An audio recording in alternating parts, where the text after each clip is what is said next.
সুন্নাতের চেয়ে অনেক গুরুত্বপূর্ণ। এটা হলো ফরজ, এটা হলো ফরজ এলেমটা। এই জন্য যেমন যদি জানাজা হয়, মসজিদে যদি জানাজা হয়, এই ফরজ সালাতের পরে সুন্নাত পড়তে পারবেন না, আগে কি জানাজা। এটা হলো ফরজে কিফায়া।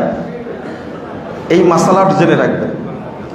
সালাত পড়া হয়ে গেছে, এই জন্য মক্কা মদিনায় দেখেন না আপনারা সালাতের পরে কি হয়, কিন্তু যারা বোকা মুসল্লি মাঝখানে পুট করে সুন্নাত পড়ে নেয়, খেয়াল করেন আপনারা। ওরা খুব দ্রুত মানে এই ঘোষণার মাঝখানে সুন্নাত পড়ে ফেলে। কিন্তু না, যেহেতু জানাজার ঘোষণা হয়েছে, আগে জানাজা পড়তে হবে, তারপরে কি সুন্নাত। এই মাসালাটা হয়তো জেনে নিন, আলহামদুলিল্লাহ। রাখবেন না তো কখন, আর রাগার দরকার নাই, আস্তে আস্তে জানতে হবে ইনশাল্লাহ। ঠিক আছে, আমি শুরুতেই একটা বিষয় বলে নিই। আমরা যে সিদ্ধান্তটা নিয়েছি, জামালপুর জেলা কনফারেন্স, এটা জামালপুর হাই স্কুল মাঠ, তাই না? হাই স্কুল মাঠ এখানে হবে। আপনারা সবাই এখানে অংশগ্রহণ করবেন ইনশাআল্লাহ। আজকে খুতবা এক জায়গায় বাতিল করে এখানে আসছি, এবং আগামী 30শে ডিসেম্বর 6 মাস আগে প্রোগ্রাম নিয়েছিলেন এক জায়গায়, ওই প্রোগ্রাম বাতিল করে আপনাদের প্রোগ্রাম দিয়েছি। কথা কি বুঝতে পারলেন? যদিও জামালপুরে আমার যাতায়াত অনেক বেশি, আপনারা আমাকে খুব ভালোবাসেন। আগামী 27শে ডিসেম্বর আবার ঘোষণা দেব, এটাও বলে দিচ্ছি। আগামী 27শে ডিসেম্বর প্রোগ্রাম আছে গুঠাইলে। এটা একটা বড় প্রোগ্রাম হয় এই জায়গাতে, গুঠাইলে। আপনারা গেছেন কিনা জানি না। গুঠাইলে প্রোগ্রামে আবার ঘোষণা দেবো ইনশাল্লাহ। আমি মনে করি যে জামালপুরে আগামী 30 তারিখে এই জেলা কনফারেন্স হবে ঐতিহাসিক ইনশাল্লাহ। এটা আমার বলার উদ্দেশ্য। কেউ বাড়িতে থাকবেন না, আসবেন। জি জি, হ্যাঁ, ও সময় আসর পর থেকে, আসর পর থেকে শুরু হবে। আসর থেকে শুরু হবে 11:30 পর্যন্ত সর্বোচ্চ আমরা চালাবো ইনশাল্লাহ। 12টা, আচ্ছা 12টা পর্যন্ত চালাবো ইনশাল্লাহ। আপনারা সবাই অংশগ্রহণ করবেন ইনশাল্লাহ। এটা মিস করেন না। ওই দিন কিন্তু আমি আবার ধরবো আপনাদেরকে ইনশাল্লাহ, ইনশাল্লাহ। আর প্রশ্ন উত্তরের ব্যাপারে আমি একটা বিষয় আপনাদেরকে বলি। আমরা আলহামদুলিল্লাহ এই প্রশ্ন উত্তরে একটা সফলতা পেয়েছি, আমরা বলি আপনাদেরকে। আর একটা আল্লাহ আমাদেরকে সফলতা দিয়েছে, সেটা হলো আমাদের একটা বই আছে না, জাল হাদিসের কবল রাসূল সাল্লাল্লাহু আলাইহি ওয়াসাল্লাম। আপনারা আমাকে গালি দেন, আমি কিন্তু আপনাদের জন্য দোয়া করি। এই বইটা পড়েই কিন্তু সাইদি সাহেব, এখানে আমার কোথা থেকে আসলো, আচ্ছা রাখেন, তিনি 2013 সালে আমার কাছে 9 পৃষ্ঠার একটা পত্র দিয়েছিলেন। 2013 সালের কথা বলছি।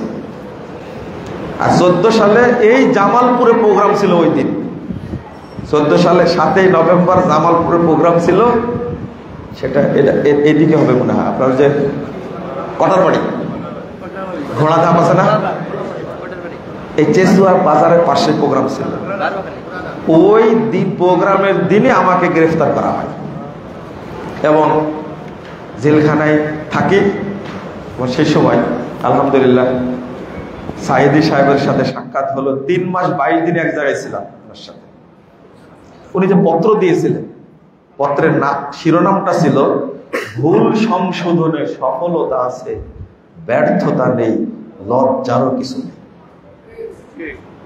এটা শুধু শিরোনাম না, এটা কিন্তু একটা বিপ্লব। কোন জায়গায় হাত দিয়েছেন? এত বড় মানুষ এই কথা লিখতে পারে? ভুল সংশোধনে সফলতা আছে, ব্যর্থতা নেই, লজ্জারও কিছু নেই। কিছু ভাই এই চিঠির ব্যাপারে আমার উপরে অপবাদ দিয়েছে যে না, কোনো চিঠি লেখেনি, তার সাথে দেখা হয়নি, ভাই মিথ্যা কথা বলেছেন, এর বিচার কিন্তু হবে। আমার উপরে মিথ্যাচার করেছেন আপনারা। এখন বলতে পারছি, আগে তো বলতে পারেনি, তাই না? শুধু একটা গোপন ভিডিও হয়েছিল, তাই আমাকে যে অত্যাচার করেছে। একবার ডিবি অফিসে নিয়ে যায়, একবার সিআইডি অফিসে নিয়ে যায়, এনএসআই ডিস্টার্ব করে, ডিজিএফআই ডিস্টার্ব করে, এত কষ্ট দিয়েছে। আমি বলছি আপনাদেরকে যে এই যে দাওয়াতটা আমরা প্রচার করছি, এটা কিন্তু মানুষের মধ্যে চলে যাচ্ছে এবং সংশোধন হচ্ছে, আলহামদুলিল্লাহ। রিসেন্ট একজন ব্যক্তি, এই যে প্রশ্ন উত্তর দেই আমরা, 2টা বই প্রশ্ন উত্তর আরকানুল ইসলাম বের করেছে, বুঝছেন? এই আরকানুল ইসলাম বই পড়ে বাংলাদেশের একজন শীর্ষ আলেম, আমি নাম বলবো না, একজন তো মারা গেছেন, কিন্তু আরেকজন শীর্ষ আলেম আমাকে বলছেন গোপনে আমল করা ছাড়া কোনো উপায় নাই। শীর্ষ আলেম, প্রশ্ন উত্তরে আরকানুল ইসলাম প্রথম খণ্ডটা, এটা শুধু বই না, এটা একটা, যারা বেদাতি মাজার পূজারী তাদের জন্য এটা একটা আতঙ্ক। আর উনি যে চেঞ্জ করবেন তার আকীদা, এটা আমি কোনোদিন ভাবতেই পারিনি। কত গালি দিয়েছি আপনাকে, কিন্তু বইটা হাতে পাওয়ার কারণে আমার ইয়াটা, মানসিকতার সাথে সাথে চেঞ্জ হয়ে গেল। আমাকে ফোনে জানাইছেন, গোপনে। তো আপনারা নিরাশ হয়েন না, হতাশ হয়েন না, মনে করেন না যে আমাদের দাওয়াতে কাজ হয় না। আলহামদুলিল্লাহ কাজ হয়। আপনারা শুধু দোয়া করবেন, আল্লাহ যেন প্রত্যেক মানুষের কাছে আমাদের দাওয়াতটা আল্লাহ পৌঁছে দেন। আমিন। বিশ্বব্যাপী একই দিনে সিয়াম ও ঈদ সম্পর্কে কিছু বলবেন। এটা আপনাদের মাসালাটা কিভাবে বলবো, আমি অনেক আলোচনা করেছি। এই মাসালাটা বোঝার মাসালা, কিন্তু আপনাদের বোঝার সে ধারণ ক্ষমতা আছে কিনা আমার সন্দেহ আছে। সারা পৃথিবীতে একদিনে ঈদ, একদিনে সিয়াম, এটা পালন করা সম্ভব না। যে ভূখণ্ডে, যে অঞ্চলে চাঁদ দেখা যাবে, সেই ভূখণ্ডের মানুষ সিয়াম রাখবে, ঈদ করবে। এটা হলো মাসালা। এখন আপনার কিছু প্রশ্ন আছে, প্রশ্ন হলো, আরে মাত্র 3 ঘন্টায় কি একটা দিন চেঞ্জ হতে পারে? এটা একটা প্রশ্ন। আরেকটা প্রশ্ন, তাহলে কদর রাত্রি কি 2 দিন হয়? তাই না? তাদের প্রশ্ন।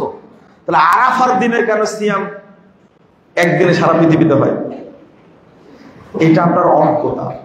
এই প্রশ্নগুলো যে করলেন, এটা আপনার অজ্ঞতা। কেন অজ্ঞতা বলছি? 3 ঘন্টায় না, 1 মিনিটেও দিন চেঞ্জ হয়। 5 মিনিটে। এই যে ভাইয়ের আব্বা যে মারা গেছে কালকে, তার একটা কথা বলি। কালকে তিনি মারা গেছেন ঠিক মাগরিবের 1 মিনিট পরে। কয় মিনিট? 1 মিনিট পরে। 1 মিনিট পরে মারা যাওয়ার কারণে কিন্তু জুমার দিন পেয়েছেন। কি? জুমার দিন পেয়েছেন। রাসূল সাল্লাল্লাহু আলাইহি সাল্লাম বলছেন, কোন মুসলিম যদি জুমার দিন বা রাত্রিতে মারা যায়, তাহলে ওই ব্যক্তিকে আল্লাহ কবরের আযাব থেকে মুক্তি দান করবে। আমি জিনিসটা জানতাম না, আজকে সত্য কথা, এই ইলমটা আমার জানা হয়েছে।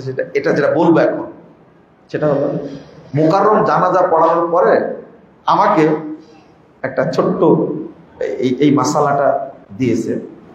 ওখানে আল্লামা সফিউর রহমান, আল্লামা মোহাম্মদ বিন আব্দুর রহমান মুবারকপুরী তুহফাতুল আহওয়াজের মধ্যে লিখছেন, এটা কোনোদিন বলিনি, আজকে প্রথম বলছি। জুমার দিন রাত্রে বা দিনে কোনো ব্যক্তি যে মারা যায়, আলবানী হাদিসটাকে সহি বলেছেন। তো মুবারকপুরী সাহেব বলছেন যে কবরে তার প্রশ্ন উত্তরই হবে না। আমার এই ইলমটা ছিল না। এবং কবরে যে ভীতি, এই ভীতি থেকে আল্লাহ তাকে রক্ষা করবে। আমি আশ্চর্য হয়েছি যে প্রশ্ন উত্তর তাকে করা হবে না, মানে অটো লোকটা আল্লাহর কাছে কি হয়ে যাবে? কবুল হয়ে যাবে। যদি 1 মিনিট আগে মরতো, তাহলে কি জুমার দিন পেত? আপনি যে বললেন 3 ঘন্টায় দিন চেঞ্জ হয়, 1 মিনিটে চেঞ্জ হয়। এই এলেমটা থাকা লাগবে। আপনারা হিসাব করেছেন রাত 12টায় দিন চেঞ্জ হয়। হ্যাঁ, আমি বলি এটা জানুয়ারদের হিসাব, জানুয়ারির হিসাব, জানুয়ারির হিসাব। এটা খ্রিস্টানদের হিসাব, কিন্তু মুসলিমদের হিসাব কোনটা? সূর্য ডুবে গেলে দিন কি হয়ে যায়? আপনার এখানে আর একটা প্রশ্ন আছে। আমি যেহেতু প্রশ্নের উত্তর 2.5 ঘন্টা একটা আলোচনা আছে আমার, ইউটিউবে শুনবেন এর উপরে। আপনার আর একটা প্রশ্ন, এইটা তো সূর্যের সাথে হিসাব করলে, চাঁদের সাথে তো না। আপনি আর এক জাহেল। আপনি আরেক জাহেল। এটা কথা বললেন কেন? সূর্যের সাথে হিসাব করলেন আপনি, চাঁদের সাথে তো না। তারিখটা কার সাথে হয়? আপনি এই জিনিসটা বুঝেন না কেন? যখনই সূর্য ডুবে যায় তখনই কি তারিখ চেঞ্জ হয়ে যায় না? এটা কোথায় রাখবেন? আরেকটা জিনিস আমি একটু বুঝাচ্ছি, আপনারা শোনেন তো। যখন সৌদি আরবে চাঁদ দেখা যাবে, সৌদি আরবে দেখে তো সিয়াম রাখবেন, তাই না? আপনার ভুল। 2013 সালে, আমি 14 সালে আমি উমরায় ছিলাম। সেইবার সারা পৃথিবীতে সৌদি আরবের আগে 13টি দেশে ঈদ হয়েছে। আপনি করেছিলেন? তাহলে আপনার দেশে কয়দিন আগে হবে? 2 দিন আগে হবে। করেননি কেন আপনি? যদি একদিনেই করেন মানে আপনি জানতেই পারেন, তাই না? আপনি কি জানতেই পারেন, তাহলে বোঝা গেল এটা চলবে না। 2 নম্বর হলো যে সৌদি আরবে যখন চাঁদ দেখা গেছে তখন ওখানে সন্ধ্যা 7টা, আর বাংলাদেশে কয়টা? 10টা, রাত 10টা। আর চীনে 1টা, জাপানে কয়টা? 1টা। শুনুন ভালো করে। ওই বললাম বুঝার ধারণ ক্ষমতা আছে কিনা। আমরা এসা পড়ি কয়টা এখানে? 7:30 এসা পড়ে। এটি দেখান। তাহলে 10টায় চাঁদ দেখার সংবাদ পেলে বাংলাদেশে তারাবি কখন পড়বেন? বাড়ি থেকে আবার আসবেন? থামেন, আমি জানি এই প্রশ্ন করবেন আপনি, উত্তরটা দিব আমি এখনই। আগে বুঝেন, আগে বুঝেন। আপনি ঘুমাই গেছেন না, 10টা পর্যন্ত জেগে থাকা লাগবে, তাহলে মসজিদে থাকা লাগবে আপনাকে, তাই না? মসজিদে থাকা লাগবে আপনাকে নাকি? যেহেতু 7:30টায় পড়েছেন, 10টা পর্যন্ত কি করা লাগবে? অপেক্ষা করা, বাড়ি যাওয়া লাগবে। আচ্ছা, আপনি না পড়তে পারলেন না, আপনি না পড়তে পারলেন না, আপনি না চলে আসলেন, মনে করেন যে আবার মসজিদে গেলাম, তারাবিটা পড়লাম 10:30টার দিকে। আপনি বললেন, যারা চীনে আছে, জাপানে আছে, তারা তো ঘুমায় আছে, ওরা তো জানতেই পাবে না যে চাঁদ উঠেছে। উনি একটা প্রশ্ন করেছেন সুন্দর, তারাবিটা ফরজ না নফল? নফল। চাঁদ দেখার কারণে, চাঁদ দেখার কারণে শুধু তারাবিটা নফলই না, যত নফল ইবাদত আছে তার মধ্যে শ্রেষ্ঠ। আফজালুস সালাত বাদাল ফারিদা সালাতুল লাইল, শ্রেষ্ঠ সালাত। আপনি চাঁদ দেখার কারণে এই পুরো একটা অঞ্চলের, এই কয়টা এতগুলো দেশের আপনি তারাবি সালাতটা মেরে দিবেন চাঁদ দেখার কারণে।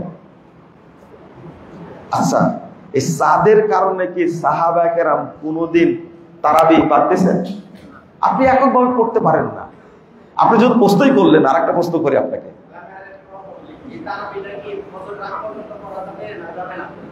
শেষ করি। এই যে বললাম প্রশ্ন আসবে, আমি প্রশ্নের উত্তর দিচ্ছি। তারাবি এশার সালাতের পর হয়, এশার সালাতের পর হয়। এশার, শুনেন, মধ্যরাত্রের পরে আর তারাবি চলে না, চলবে না। 2, তারাবি বাদা ইশাইল আখিরা, সহিহ বুখারী শব্দ। তারাবি চলবে কি? প্রত্যেকবার তারাবি শুরু হবে এশার পর থেকে, যদি শেষ করতে পারেন আপনার মধ্যরাত্রে 3 ভাগের 1 রাত ফজর পর্যন্ত চালাতে পারেন, শেষ শুরু হবে কয়টায়? যখন আপনি শেষ রাত্রে পড়লেন ওটা তারাবি থাকলো না, কি? এটা শরীয়ত। আমি আরেকটা প্রশ্ন করি, ঈদ যদি একদিন পরে করেন, ঈদের দিনেই করা, এটা কি সুন্নাত না ফরজ? প্রশ্নটা বুঝেন, তাহলে উত্তরটা পেয়ে যাবেন। ওই ভাইটা খুব সুন্দর প্রশ্ন করেছেন, আমার মাথায় এটা ছিল না। ঈদের দিন ঈদ পড়া, ওই দিনই ঈদ পড়া ফরজ না সুন্নাত? ফরজ। হারাম হয়ে যাবে। হ্যাঁ, আচ্ছা, তাহলে দলিলটা নেন আপনি। ঈদ যে একদিন পরেও করা যায়, এটা তো জানা আছে আপনাদের, একদিন পরেও করা যায়। রাসূল সাল্লাল্লাহু আলাইহি ওয়াসাল্লামের কাছে সংবাদ দিলেন, আসর পরে।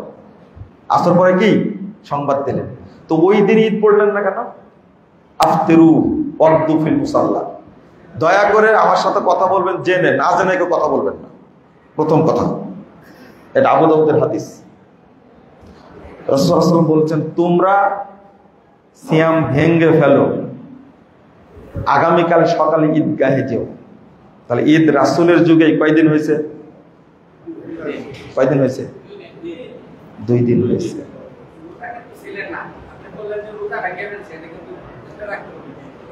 আমি এই কথাটাই বলছি, আমি তো অনুবাদ করলাম ভাই। আফতিরু, তোমরা কি সিয়াম ভেঙ্গে ফেলো, ওয়াগদু ফিল মুসাল্লা, আর আগামীকাল সকালে ঈদগাহে যেও।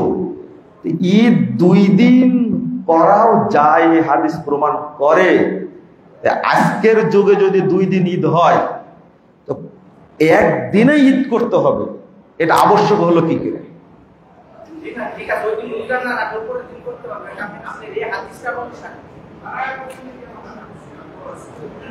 2 দিন ঈদ করা যায়, এটা প্রমাণ হলো কিনা এটাকে বলে।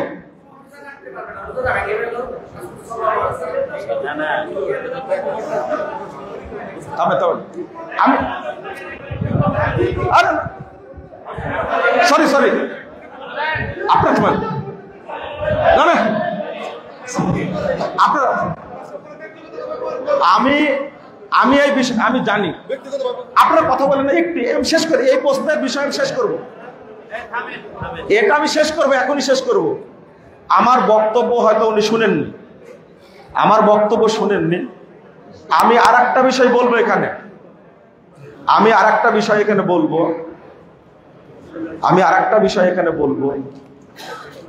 আমার মনে হয় যারা জানা মানুষ তারা এই বিষয় নিয়ে আমার সাথে কথা বললে বেশি ভালো হয়,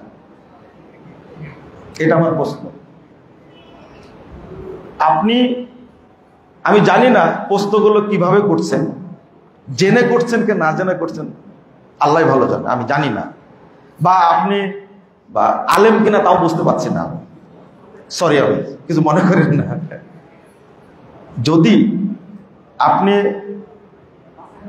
মানে বহু মানুষ না বুঝার কারণে অনেক কিছু উল্টাপাল্টা বুঝে, যেমন একটা উদাহরণ দিই আপনাকে, বলছে যে শুধু পরিচয় দিতে হবে মুসলিম। কি পরিচয় দিতে হবে? মুসলিম। আহলে হাদিস বা সালাফি বলা যাবে না, আহলে সুন্নাহ ওয়াল জামা বলা যাবে না। উত্তরটা আজকে খুতবার মধ্যে কিন্তু বলে দিছি। দলিল ওয়ালা তামুতুন্না ইল্লা ওয়া আনতুম মুসলিমুন, ইন্নানি আনা মিনাল মুসলিমিন। এই যে তাহলে এটার প্রমাণ হলো কি বলতে মুসলিম বলতে হবে, অথচ আয়াতটা কিন্তু উনি বুঝেননি, নিজেই বলছেন। এর অর্থ হলো ইন্নানি আনা মিনাল মুহতাদিন, আমি হেদায়েত প্রাপ্তদের মধ্যে অন্তর্ভুক্ত। ওয়ালা তামুতুন্না ইল্লা ওয়া আনতুম মুসলিমুন, তোমরা ওয়ালা তামুতুন্না ইল্লা ওয়া আনতুম মুহতাদুন, হেদায়েত না পেয়ে তোমরা মৃত্যুবরণ করো না। তাহলে বুঝলাম একটা। আর ইবনু আব্বাস নিজেই বলেছেন আহলুস সুন্নাহ ওয়াল জামাআহ, তাহলে সাহাবীদের চেয়ে আমরা বেশি বুঝি? আমি একটা প্রশ্ন কিন্তু করেছিলাম যে উসমান রাদিয়াল্লাহু আনহু বেশি বুঝেন না আমি বেশি বুঝি?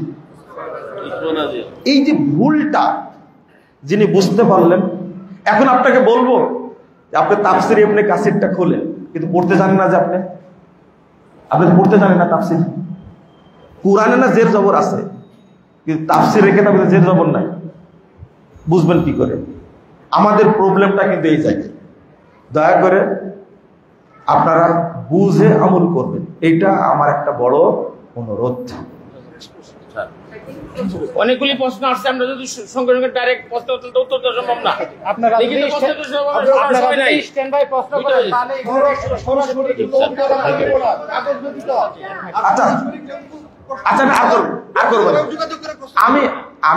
আমি ঠিক করছি। আমি বলছি যে আগেই বলেছি এই বিষয়ে আমার 2.5 ঘন্টার কি আছে, প্রশ্ন উত্তর আছে, বক্তব্য আছে, আপনি শুনেন, আগেই বলেছি। কিন্তু এই একটা প্রশ্ন নিয়ে যদি আপনাকে বুঝায় 2.5 ঘন্টা যাবত, তাহলে তো বাকি প্রশ্নগুলো কি? আর এটা কোনো ইস্যুই না, এটা কি ইস্যুই না। আমার একটা লেখাও আছে এর উপরে একটা লেখাও আছে আমার প্রশ্ন হলো, একই ঈদের মাঠে একাধিক জামাত সালাত আদায় করা যাবে কি? দ্বিতীয় প্রশ্ন, আমাদের প্রতিদিনের জীবনে অজানা কিছু শিরিকের কথা বলবেন। তা একই মাঠে একাধিক ঈদ হবে না, একটা জামাত হবে, ওই মাঠে আর জামাত করা যাবে না। সময়ের বিষয় আছে, খুতবার বিষয় আছে, হবে না। আপনি যেখানে বড় জামাত হবে সেখানে জামাত করবেন, কিন্তু একটা জামাত হতে হবে। এর ট্র্যাডিশন হয়েছে বাইতুল মুকাররমে 3টা 4টা 5টা জামাত হয়, না, এটা চলবে না। মক্কায় কয়টা জামাত হয়? কেন ওখানে হলে হয় না? ওখানে তো প্রায় 50-60 লক্ষ মানুষ উপস্থিত হয়, তাও জামাত কয়টা হয়? একটা হয়। আর আপনি ছোট্ট একটা গ্রামে কয়টা জামাত করবেন? না, এটা চলবে না। আর একটা কিছু শিরিকের কথা বলবেন, ছোট শিরিক। ছোট শিরিক তো অনেক করেন আপনারা, এই জন্য একটা দোয়া পড়বেন। পড়েন তো আমার সাথে, আল্লাহুম্মা ইন্নী আউযু বিকা আন উশরিকা বিকা ওয়া আনা আ'লাম ওয়া আস্তাগফিরুকা লিমা লা আ'লাম। এই দোয়াটা অবশ্যই মুখস্থ করুন, ফরজ। আর এই দোয়াটা পড়লে সমস্ত শিরকি পাপ থেকে আল্লাহ আপনাকে মাফ করে দেবেন। এই দোয়াটা মুখস্থ করুন অবশ্যই। কয়েকজন সালাফি আকীদার আলেমের নাম বলে দিবেন যাদের কাছ থেকে আমরা দ্বীনের কথা শুনতে পারি। খুব ভালো একটা প্রশ্ন করেছেন, সুন্দর একটা প্রশ্ন করেছেন, বারাকাল্লাহ ফিকুম। যত কথা বলি আমরা তার মধ্যে এটা সবচেয়ে ভালো কথা। ওই সবার কথা শুনতে যায় প্যাঁচ লাগাই দেন, তাই না? আপনার আলোচনা শুনবেন। প্রথমে বলবো শেখ মতিউর রহমান মাদানী, তার আলোচনা শুনবেন। চিনেন তাকে? চিনেন এরকম কেউ নাই, সবাই চিনেন। মানহাজের আলোচনা শুনবেন। কিসের? মানহাজের। শুনবেন না এটাকে বলার দরকার ছিল। যারা আকীদা মানহাজ নিয়ে আলোচনা করে না, আহলে হাদিস হলেও তাদের আলোচনা শুনবেন না। একটা শরীয়তের প্রাণ হলো মানহাজ, আকীদা। যে ব্যক্তি আকীদা মানহাজ নিয়ে আলোচনা করে না তার আলোচনা শুনবেন না। তারপরে আলোচনা শুনেন শেখ শহীদুল্লাহ খান মাদানী, আপনারা তার আলোচনা শুনেন। মানহাজ ভালো, তার মানহাজের জ্ঞান আছে। আর এক বাক্যে বলবো যে আপনারা মাদানী আলেম যারা, তাদের আলোচনা শুনবেন, তবে এর মধ্যে একটু যাচাই বাছাই করবেন। কিছু মাদানী আছে মানে এই মানে কি বলবো এটাকে, মুতাসাল্লিম, হ্যাঁ, সার্টিফিকেট মার্কা মাদানী। মাদানী নাম দিয়ে চলে আসছে, কিন্তু উল্টা পাল্টা কথা বলে। কিন্তু ম্যাক্সিমাম মাদানী আলেমরা কোরআন হাদিস বা তাওহীদ বা আকীদা সম্পর্কে তারা ভালো জানে। আপনারা আলোচনা শুনবেন, আহলে হাদিস আলেমদের আলোচনা শুনবেন, যারা আকীদা এবং মানহাজ নিয়ে আলোচনা করে তাদের আলোচনা শুনবেন। কথা বোঝা গেছে? আমি নাম কারো বলবো, কারো ছাড়া পড়ে যাবো, এই জন্য আপনারা পরে রাগ করবেন, এটা করেন না, দয়া করে মাফ করবেন আমাকে। আশেপাশের আহলে হাদিস না থাকলে একাই ঘরে নামাজ পড়া যাবে কি? এটা তো খুতবায় বলেছি। আপনাদের এখানে একটা অনুরোধ করি এই মাসালাগুলো জানার জন্য। প্রতি শুক্রবারে বাদ এশা এখানে প্রোগ্রাম হয়, তাই না? শুরু করেছেন। তাফসির বলবেন না, হালাকা বলবেন। কি বলবেন? তাফসির সময় করতে পারেন, হালাকা হয় এখানে। এখানে হালাকায় আপনারা অংশগ্রহণ করবেন, এখানে অংশগ্রহণ করে জানার চেষ্টা করবেন। আর আরেকটা হলো খুব গুরুত্বপূর্ণ, সালাতটা আউয়াল ওয়াক্তে পড়বেন। পারবেন আপনারা? সালাতটা কি আউয়াল ওয়াক্তে পড়বেন। তো জোহরের সালাত কয়টায় হয়? শুনেন, আমি মসজিদ কর্তৃপক্ষকে বলবো, ওমর ফারুক ভাই আছেন, অনেক পরিচিত মানুষ, আমির ভাই আছেন, যারা সভাপতি দায়িত্বশীল আছে, তাদেরকে অনুরোধ করবো, এই জোহর সালাতটা বাংলাদেশে সবার কাছে নির্যাতিত।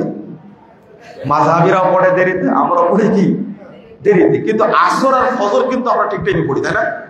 আলহামদুলিল্লাহ। তো জোহরটা একটু এগিয়ে নিয়ে আসবেন। আমি সব জায়গায় বলেছি, আরো বলছি, আজকে জোহরের টাইম হয়েছে 11:49। কয়টাই? 11:49। আপনি 11:49 আজান দিলেন, 12:15 মধ্যে জামাত করে নিলেন, মানুষকে অভ্যাসী করে ফেলেন, ইনশাআল্লাহ আপনি নেকি পাবেন। রাসূল সাল্লাল্লাহু আলাইহি ওয়াসাল্লাম বলেছেন, সহিহ বুখারীর হাদিস 615 নম্বর হাদিস, লাউ ইয়ালামুনা মা ফিত তাহজিব মানুষ যদি জানতো খুব দ্রুত সালাত পড়ার মধ্যে কি প্রতিদান আছে, সব কাজ ছেড়ে আগে সালাতটা পড়ে নিত। কি প্রতিদান? আউয়াল ওয়াক্তে জামাতের সাথে সালাত আদায় করলে আল্লাহ এই মানুষটাকে জান্নাতুল ফেরদাউস দান করবে। আল্লাহ তাকে বিনা হিসাবে জান্নাত দিবেন। আল্লাহ রাব্বুল আলামিন তাকে প্রথম যে দলটি জান্নাতে যাবে রাসূলের সাথে, তার সাথে বিনা হিসাবে জান্নাতে শুরু করে আউয়াল ওয়াক্তে সালাত পড়া। আর যদি এটা আপনি চালু করতে পারেন, যদি আপনাদের প্রচেষ্টায় চালু হয়ে যায়, তাহলে আপনি রাসূলের যুগে শহীদ হন 50 জন শহীদের মর্যাদা পাবেন।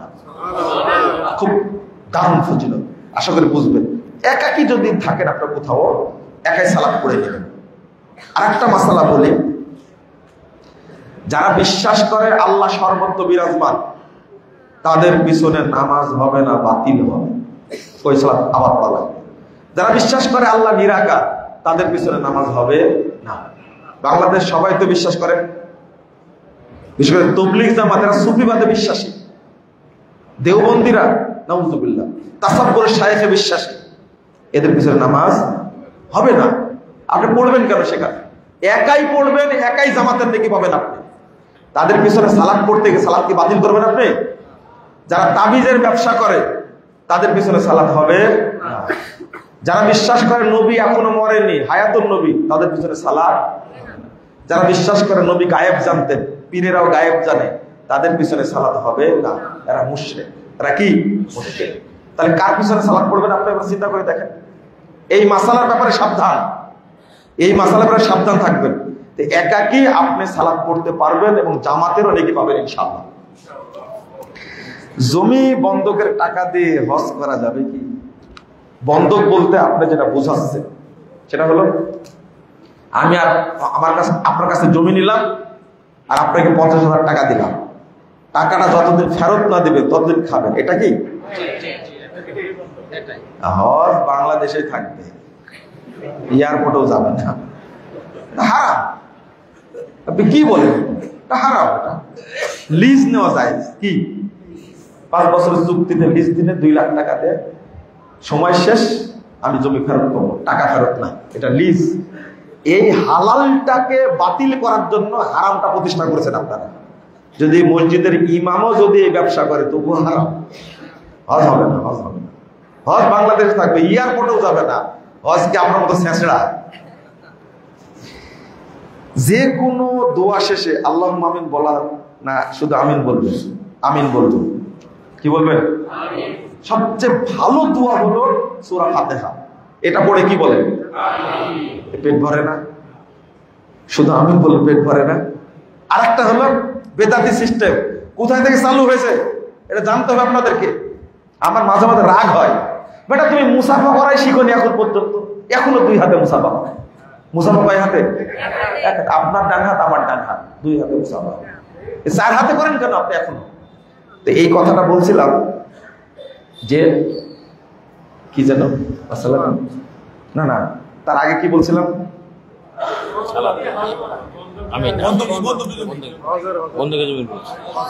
না না দোয়া শেষে আল্লাহুম্মা আমিন। আপনারা ভুলে গেলেন, আমিও ভুলে গেলাম। হাত তুলে কি বলেন? আল্লাহুম্মা আমিন। আপনারা বলেন আল্লাহুম্মা আমিন। আচ্ছা কি বলার পর আল্লাহুম্মা আমিন বললেন? বুঝেন না মনে কথা? ইমাম বসে বলছে আল্লাহুম্মা আমিন, কি বললেন এটা? আল্লাহ কি কবুল করবে? ভুল কবুল করবে? আগে তো বলতে হবে কিছু, তারপরে কি আল্লাহুম্মা আমিন। এখান থেকে শুরু হয়েছে আল্লাহ আমিন বলা। আপনারা বলবেন না, শুধু কি বলবেন? আমিন। তো কিছু বলে বলবেন। সালাতের মধ্যে এত জোরে কেরাত হচ্ছে, গায়রিল মাগদুবি আলাইহিম ওয়ালাদ-দাল্লিন আমিন, বুবার মতো দাঁড়ায় আছে, সালাম ফেরানোর পর বলছে আল্লাহুম্মা আমিন, শুরু করে। বুঝেননি কথা? বেদাত কিভাবে মানুষের উপরে কি? শোনেন, একটা কথা জেনে রাখেন, জীবনে বলি না, আজকে প্রথম বলছি। আপনার 80 বছর বয়সে যদি মাত্র একটা বেদাতি আমল থাকে, কয়টা? মাত্র একটা। 80 বছরের কোন আমল আল্লাহ কবুল করবেন? চ্যালেঞ্জ করে বলবেন 80 বছর 180 বছর আমল করছেন, তার মধ্যে একটা বেদাতে আমল আছে। কয়টা? একটা। সে এটা বেদাতে মুকাফফারা হোক, বেদাতে মুগাল্লাজা হোক, বেদাতে মুফাসসাকা হোক, বেদাতে মুকাফফা হোক, একটা বেদাত থাকলে যেমন এটা শিরিকের ভাই। কার ভাই? একটা শিরিক থাকলে যেমন কোনো কি কবুল হবে না। একটা বেদাত যদি থাকে 80 বছর জীবনে, আপনার কোনো ইবাদত আল্লাহ দ্বারা কবুল হবে না। মসজিদ নির্মাণ করার জন্য জমি দেওয়া হলে সেই জমিতে মসজিদের নির্মাণ করার পর জমিদাতা মসজিদের এক কোনো দায়িত্ব থাকবে কিনা? ও, মসজিদের মুতল্লি থাকতে পারবেন কিনা? মসজিদ দান করা হয়ে গেছে, যিনি জমি দিয়েছেন তাকে মুতল্লি রাখাটা এটা শরীয়ত সম্মত, কিন্তু মুতল্লি দাবি করবেন না যে মসজিদ আমার মসজিদ, এইটা কিন্তু ঠিক না। দান করেছেন, তিনি দোয়া করতে থাকবেন আল্লাহ যেন কবুল করে। কিন্তু উল্টা যদি মনে করে যে আমি দান করেছি, মসজিদ আসলে আসো, না হলে চলে যাও, কবুল হবে? এটা করবেন না, মুতল্লি রাখা যাবে তাকে। যে সমস্ত মসজিদে জুমার দিন বাহিরে একটা আজান হয়, তারপর ইমাম সাহেব মিম্বরে বসে বাংলায় বক্তব্য দেন, বুঝতে পারেন 40-50 মিনিট, এটা চলবে কিনা, তাই না? এটা বেদাত। জুমার সালাতকে নষ্ট করেছে, বাতিল করেছে এই বেদাত গুলোতে। আজান দেয় ইমামের সামনে, আস্তে আস্তে আজান দেয়, তাই না? এটা বেদাত। মেম্বারে বসে বায়ান করা, এটা এক বেদাত। আবার খুতবার জন্য আরবিতে খুতবা দেওয়া, এটা এক বেদাত। আল্লাহর নবী বা কোন নবী আরবিতে খুতবা দেননি, কোন নবী না। প্রত্যেক নবী মাতৃভাষায় খুতবা দিয়েছে। কি ভাষায়? আল্লাহ রাসূলের মাতৃভাষা কি ছিল? আপনি বলতে পারবেন না আল্লাহ নবী আরবি ভাষায় খুতবা দিয়েছিলেন, কি বলবেন? আল্লাহ নবী মাতৃভাষায় দিতেন, আদম কি ভাষায় দিয়েছেন? তার মাতৃভাষায়। আপনি কি জানেন কোন ভাষা? ওটা ইব্রানি ভাষা। তাহলে কি হলো? ওটা তো আরবি ছিল না। যারা বলে আরবিতেই খুতবা দিতে হবে, এটা জাহেল। আমাদের দেশের মানুষ আরবি বুঝবে? ইংরেজি ছাড়া আরবি বুঝবে? বাংলা বুঝবে? মাতৃভাষায় খুতবা দিতে হবে, আরবিতে খুতবা দেওয়া এটা এক বেদাত। 2টা খুতবা চালু করেছে বেদাতের জন্য, এটা চলবে না। জুমার পূর্বে 4 রাকাত, পরে 4 রাকাত সালাত পড়তে হবে, এটা এক বেদাত, চলবে না। জুমার পূর্বে যত ইচ্ছা সালাত পড়তে পারবে, সাহাবীরা বিভিন্ন জন পড়তে। জুমার পরে 4 রাকাত, জুমার পরে বাড়িতে পড়লে 2 রাকাত, মসজিদে পড়লে কয় রাকাত? 4 রাকাত, এটা হচ্ছে সুন্নাহ। তাহলে উত্তরটা কি হলো? উত্তরটা হয়নি মনে হয়। খুতবার এটা জন্মগ্রহণের তারিখ বাদ গোপন আড়াল করে মন গড়া জন্ম তারিখ বলতে হবে, এটা হলো প্রতারণা। এটা প্রতারণা, এটা করবেন না। বিশ্ব নবী সাল্লাল্লাহু আলাইহি ওয়াসাল্লাম যদি নূরের তৈরি না হন, তাহলে হযরত উসমান রাদিয়াল্লাহু আনহু যুন-নুরাইন কেন বলা হয়? হায় হায় হায়, যুন-নুরাইন মানে কি বলতে চাচ্ছেন? আল্লাহ নবীর পেট থেকে নূর তৈরি হয়েছে, 2 মেয়েকে বিয়ে দিয়েছেন, এই জন্য যুন-নুরাইন বলা হয়, তাই না? এটা কি জন্য বলা হয়েছে আপনি জানেন না তো? এই 2টা আল্লাহ রাসূলের 2 মেয়ে এত সুন্দরী ছিলেন, আপনারা বলেন না চেহারাটা করে নূরের মতো। আপনি এই দলিলটা চেষ্টা করছেন আল্লাহ নবী নূরের তৈরি। আচ্ছা, নূরের তৈরি হলে, আচ্ছা ফেরেশতারা কিসের তৈরি? তাহলে রাসূলের মর্যাদা কি থাকলো? তারাও নূরের তৈরি, রাসূলের নূরের তৈরি। নূরের তৈরি। ফেরেশতাদের বিয়ে হয়, জিবরিলের কয়টা বাচ্চা? কয়টা বউ? একটাও না। একটু স্মরণ টরণ করে, একটু আল্লাহ নবী নিজেই পরিচয় দিচ্ছেন। আল্লাহ বলেছেন কুল ইন্নামা আনা বাশার, আমি মানুষ মাত্র। তারপরে বলেছেন মিসলুকুম, তোমাদের মতো। আরে নূরের তৈরি হলে আল্লাহ নবী হতেন ফেরেশতাদের, তাই না? কিন্তু আল্লাহ নবী কাদের? ফেরেশতাদের না আমাদের? আমাদের নবী। তারপরে কি গুলো বলে? আল্লাহ নবীর বউ ছিল না, সন্তান ছিল না? নূরের তৈরি মানুষের সন্তান কি করে হয়? আমাদের মসজিদের বারান্দার সামনে কবর আছে, এখন এই অবস্থায় আমাদের এই মসজিদে সালাত হবে কি? এই মসজিদে বারান্দায় বলতে কোন জায়গায়? আচ্ছা, এটা কি মসজিদের জায়গায়? ওই জায়গায় কোনো সমস্যা নাই, ওয়াল দেওয়া আছে না?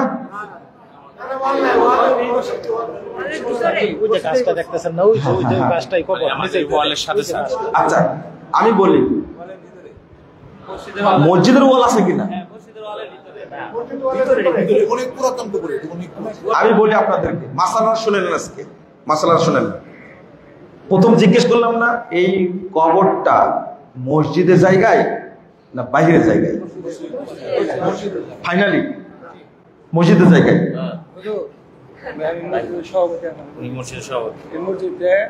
যারা দিছিল এই মসজিদের কবরটা ছিল মাসখালে ছিল। আচ্ছা থামেন থামেন থামেন, শুনেন বালা কথা কথা কোন আগে কথা জানে কথা কোন আগে বেশ কথা। হ্যাঁ এই কবরটা করে বুজুর্গের সঙ্গে বুঝে ট্রান্সফার করে ওই পানি মসজিদ ওয়ালের ভিতরে। আচ্ছা আমরা এই মসজিদে কবরটা মসজিদের কিনে কিংবা যারা জমিনে বেচছে ও করে কিনে এখানে। আচ্ছা না জানে বললেন কেন আপনারা তাহলে? এই জন্যই তো পেঁচটা বাদে। আর আমি আগে থেকে দেখেন বক্তব্যের মধ্যে দেখবেন দুইজনে আসেন, মসজিদ সংক্রান্ত কোনো মাসালা জিজ্ঞেস করলে আমি বক্তব্য বলে দুইটা পক্ষই আসেন, তারপর মাসালা দিব। আজকে আবার প্রমাণ হলো এটা। মসজিদের সভাপতি যারা দায়িত্ব পালন করেন তারাই নিশ্চিত না ওইটা মসজিদের জায়গায় না আলাদা জায়গায়। আপনি বললেন মসজিদের জায়গায়। আচ্ছা আল্লাহর নবীর কবরটা আছে, এটা কি মসজিদের জায়গায়? কার জায়গায়?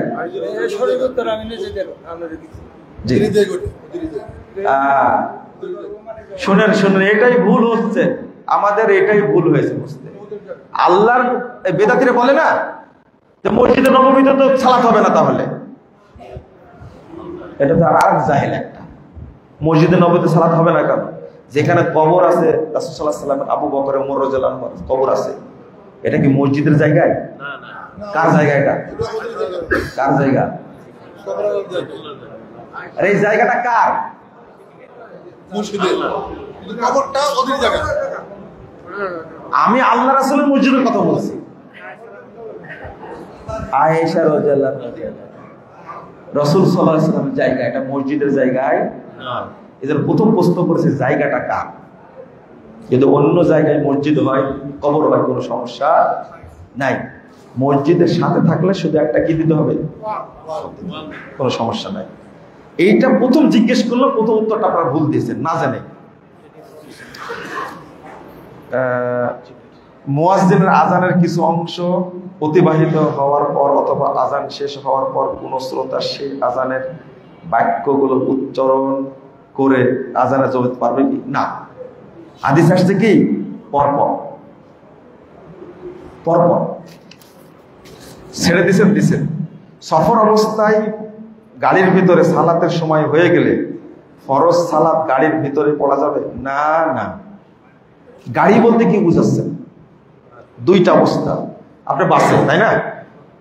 বাসে সালাত আপনি তখন পড়তে পারবেন যখন দেখছেন শুধু মানে আসরের সালাতটা কি হয়ে যাচ্ছে, মাগরিব হয়ে যাচ্ছে, তখন পড়তে পারবেন। কিন্তু যখন আপনি বের হচ্ছেন জহরের টাইম, নিয়মটা জেনে নেন, জহরের টাইম আপনি বের হচ্ছেন, আপনি আসর যেখানে পড়বেন টাইমটা পার হয়ে যেতে পারে, তাহলে জহরও পড়বেন আসরও পড়ে নেবেন, জমা করে নেবেন। এক।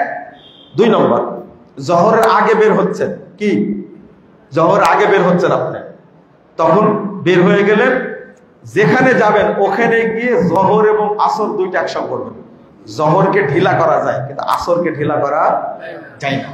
মাগরিবকে ঢিলা করা যায়, আবার এশাটাকেও এগিয়ে নিয়ে আসা যায়। কথা বুঝাচ্ছেন? জমা করবেন তখন। কিন্তু আপনার টাইম থাকা সত্ত্বেও গাড়িতে সালাত পড়বেন, রুকু করতে পারবেন না, সেজদাও করতে পারবেন না, এটা চলবে না। ঠিক আছে?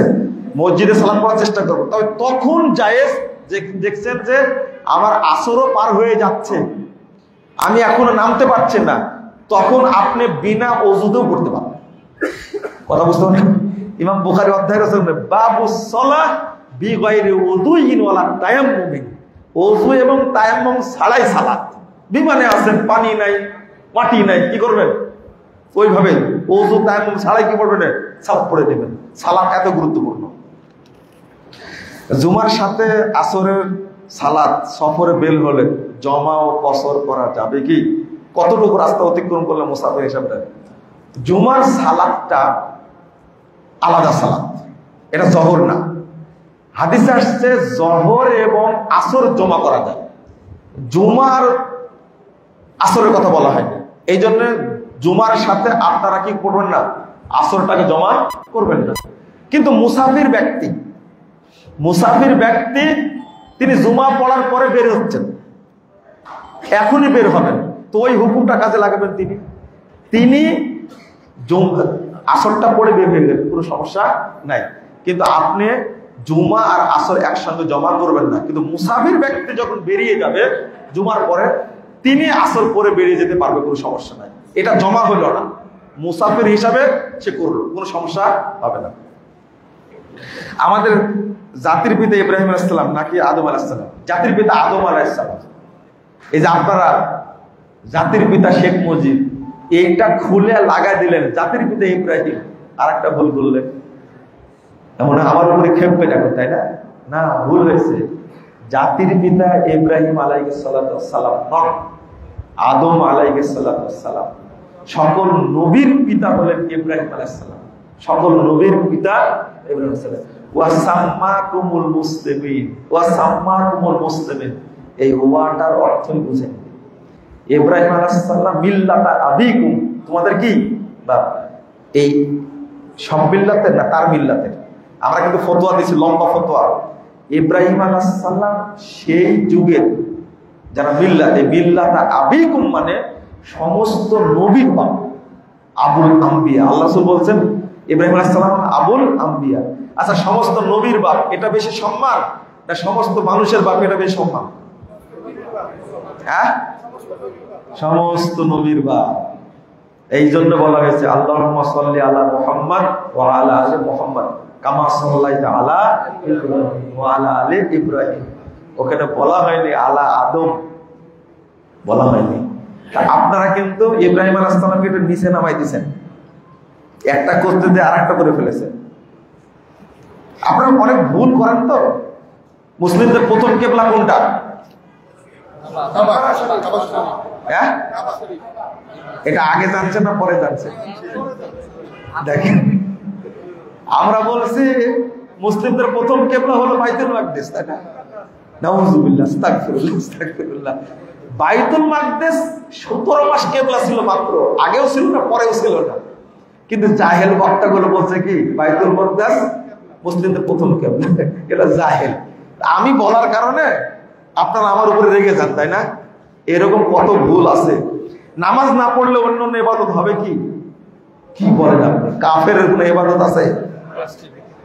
আমি তো বলে দিয়েছি সালাতের মধ্যে, খুতবায় বলে দেখেন, ওটা আপোষ নাই, আপনি চিন্তাই করেন না।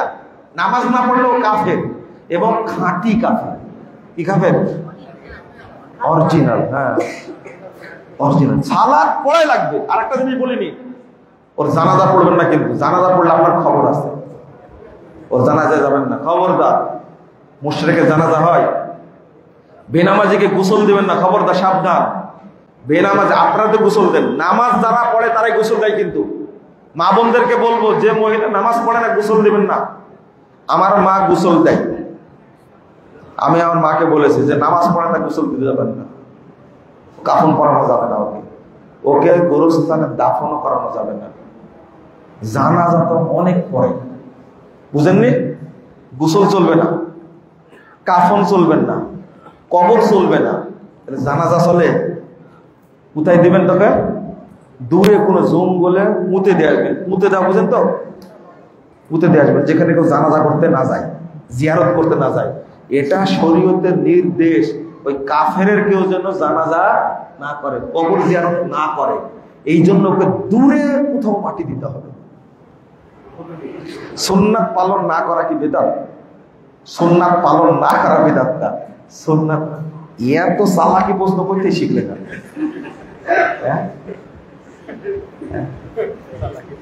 চালাক মানে সৌন্দর্যপূর্ণ প্রশ্ন। জামাল তো জামাল মানে কি সুন্দর। প্রশ্ন সুন্নাত না পালন করা কি বিদআত? না, সুন্নাত না পালন করা নাফরমানি। কেন পালন করবেন না? প্রশ্ন করে রফুল আযান না করলে কি সালাত হবে না? করলে তোমার সমস্যা কি? নেকি খুব বেশি হয়ে গেছে? একবার রফুল আযান করলে 700 অধিক গুণ নেকি পাওয়া যায়। করবেন না কেন? বুকে হাত না বাঁধলে কি সালাত হবে? হবে না। প্রশ্ন করে বুকে হাত বেঁধে সালাত পড়লে কি সমস্যা? নাউজুবিল্লাহ। এগুলো প্রশ্ন করতে হবে না, সুন্নাত পালন করবেন। ছেলে মেয়ে একসাথে ক্লাস করা যাবে কি? যাবে না। ওই জন্য তো বিয়ে হওয়ার আগেই বাচ্চা হচ্ছে। বুঝেন না কথা? আপনি বলেন না বাচ্চা পেটে আসছে, বিয়ের আয়োজন করেছে। ভবিষ্যতে বাংলাদেশে 50% সন্তান জারজ হবে কিন্তু। আমি আগেও বক্তব্য বলেছি, ম্যাক্সিমাম তাই হচ্ছে। এই যে একসঙ্গে সহশিক্ষার কারণে আপনার ভালো মেয়েটা কোন ছেলের উপরে দুর্বল হয়েছে, আপনার ভালো ছেলেটা কোন মেয়ের উপরে দুর্বল হয়েছে আপনি জানেন না। একসময় দুইজনে বেরিয়ে ঢাকায় চলে গেছে, কক্সবাজারে যেয়ে হানিমুন করছে, এদের বিয়েই হয়নি। আস্তাগফিরুল্লাহ। আরে 14 ফেব্রুয়ারি আছে না বেশ্যা দিবস একটা, পহেলা বৈশাখ, নাউজুবিল্লাহ, পহেলা ফাল্গুন, এইগুলোতে বেশি এগুলো ছড়ায়। সাবধান। কেউ যদি শিরিক বিদআতের পক্ষে বলে তাহলে তাকে সামনে বা আড়ালে গালি দেওয়া যাবে কি? গীবত করা যাবে কি? গীবত করা ফরজ। শিরিক বিদআতের পক্ষে কথা বললে ওটা গীবত না, ওর পক্ষে আলোচনা করাটা ফরজ। গীবত করা কখনো কখনো ফরজ, এটা কি জানেন আপনারা? বেদাতি বক্তার ব্যাপারে তাকে উন্মোচন করা ফরজ, এটা ফরজ, এটা গীবত না। বিবাহের ক্ষেত্রে কুফর মিল রাখতে বলা হয়েছে। এখন এটা কি দিনদারিতার ক্ষেত্রে কুফর দেখতে বলা হয়েছে নাকি বয়স? শুনেন, এ লোকটা জানা মানুষ, নাহলে কুফু শব্দটা লিখতো না। কুফু শব্দটা, কুফু মানে সমন্বয়, নারী পুরুষের কি সমন্বয়। এটা হলো আলেমদের কথা। কাদের? এর পরের ভাষা হলো ফাসফার বিজাতির দিন।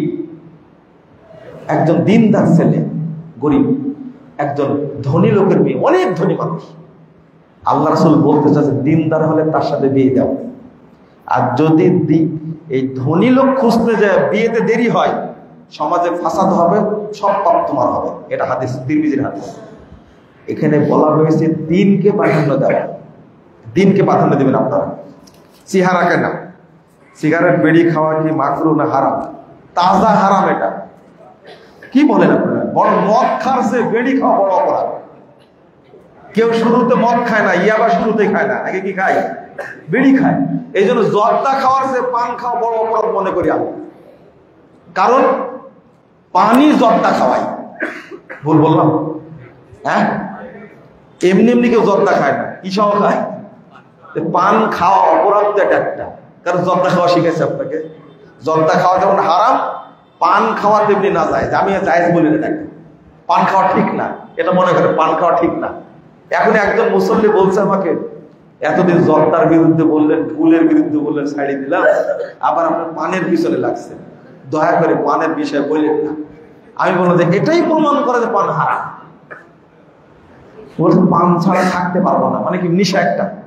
পান কি নেশা? খায় না। পরহেজগার মানুষের পান খাওয়া উচিত না। আমি তো খাই না, আমার তো কোনো সমস্যা নাই। নবজাতক শিশুর কানে আজান দেওয়া ফরজ না সুন্নাত? আজান দেওয়াই যাবে না। আজান দেওয়ার যে হাদিসটা আসছে এটা জয়ীফ হাদিস, দেওয়ার দরকার নেই। আপনারা মিলাইছেন যেটা শিশুকালে আজান আর মরার পরে জানাজা। আজান হয়েছে কত আগে, জানাজা হচ্ছে পরে। এটা হলো বেদাতীদের ভাষা। আজান দেওয়ার দরকার নাই, কোনো সমস্যা নেই। দিছে, ভুল করেছে, ভুল মনে করেছে, হাদিস জয়ীফ মানছে। এখন শুনলেন হাদিসটা কি জয়ীফ, মানার দরকার নাই। সৎ ছেলের সামনে সৎ মায়ের পর্দা করা লাগবে কি? কয় কি সৎ মা তো পর্দা করবে কেন? মৃত্যু মায়ের পক্ষ থেকে দান করা কি জায়েজ, ওয়াজিব? মা মারা গেছে, বেশি বেশি দান করবেন, বেশি বেশি দান করবেন।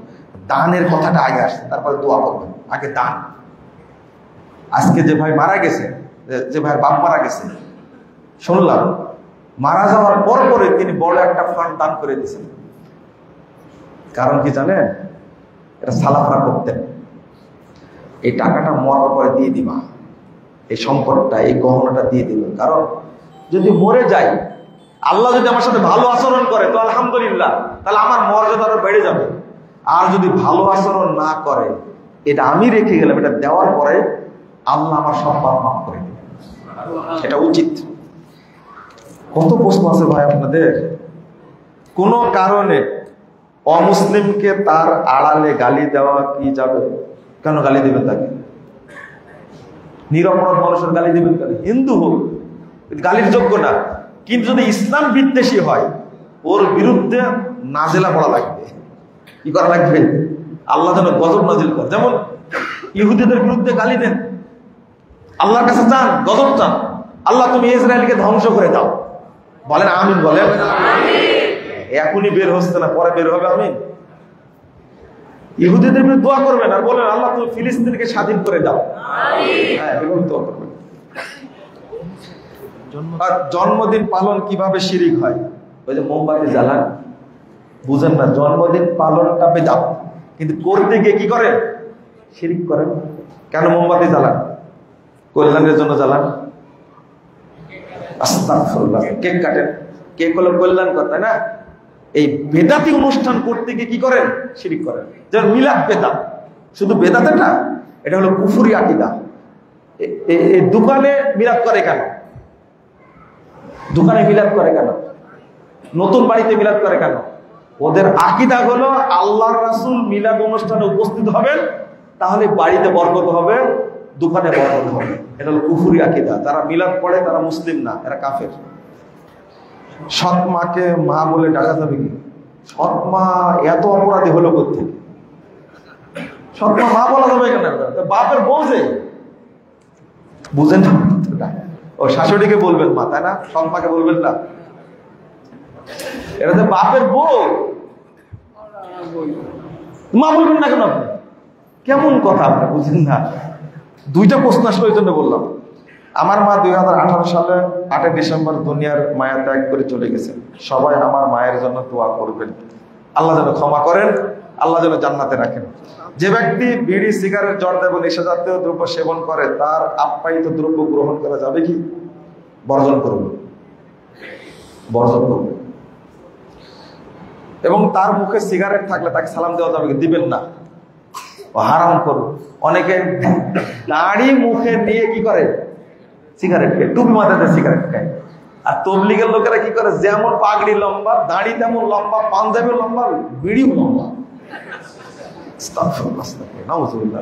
যে ব্যক্তি সুদ খায়, সুদের উপরে ঋণ গ্রহণ করে, সে টাকায় বাড়ি নির্মাণ করে এবং সংসার চালায়, এমন ব্যক্তির আপ্যায়ন গ্রহণ করা যাবে কি?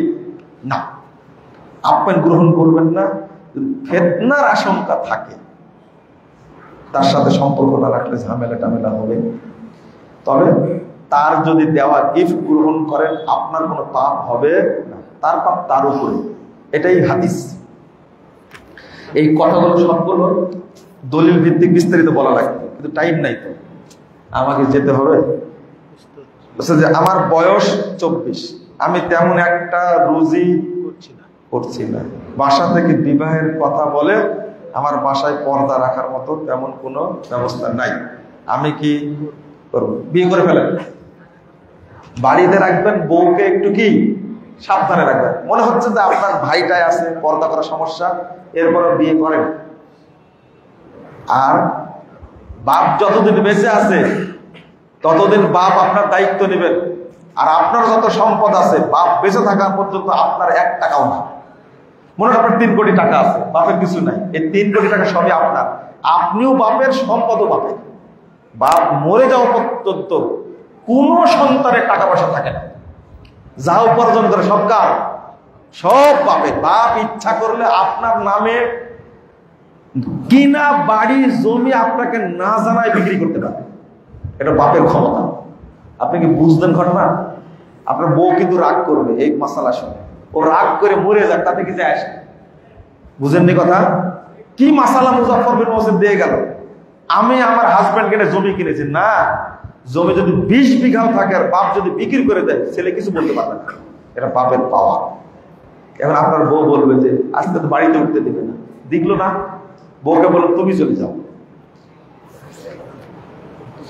2 রাকাত বিশিষ্ট ফরজ সুন্নাত সালাতে প্রথম রাকাতে সূরা ফাতিহার পর সূরা নাস আয়াত 6 এর, দ্বিতীয় রাকাতে সূরা ফাতিহার পর সূরা কাউসার আয়াত 3 পড়া যাবে কি? যাবে? কোনো সিরিয়াল পড়া ভালো, সিরিয়াল ব্রেক করে পড়লে কোনো সমস্যা নেই। বেদাতি ইমামের পিছনে সালাত হবে কি? সালাত হবে, যদি বেদাতটা বেদাতে মুকাফিরা হয়, যে বেদাত করলে কাফের হয়ে যাবে, তাহলে ওই ইমামের পিছনে সালাত হবে না। বেদাতের পিছনে সালাত হবে। আবার জেনে নেন কোন বেদাত? যে বেদাত করলে কাফের হবে না। কিন্তু আমি যেগুলো উদাহরণ দিয়েছি আগে, এগুলো কি? যেমন একটা বেদাত আল্লাহ সর্বত্র বিরাজমান, এর পিছনে নামাজ হবে, এটা কুফরি। আল্লাহ নিরাকার, আল্লাহ নবী নূরের তৈরি, আল্লাহ নবী মরেনি, আল্লাহ নবী গায়েব জানতেন, তাবিজের ব্যবসা করেন, এগুলো সব কুফরি আকীদা, এদের পিছনে সালাত হবে না। যারা পীরের মুরিদ তাদের পিছনে সালাত হবে না। এটা তো দিয়ে দিছি। জাযাকুমুল্লাহ খাইরান। তাসবিহর ঘটনাটা বলে দেন।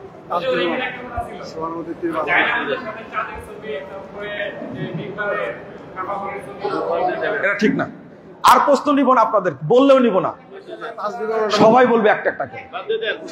তাসবিহরটা বলে দেন।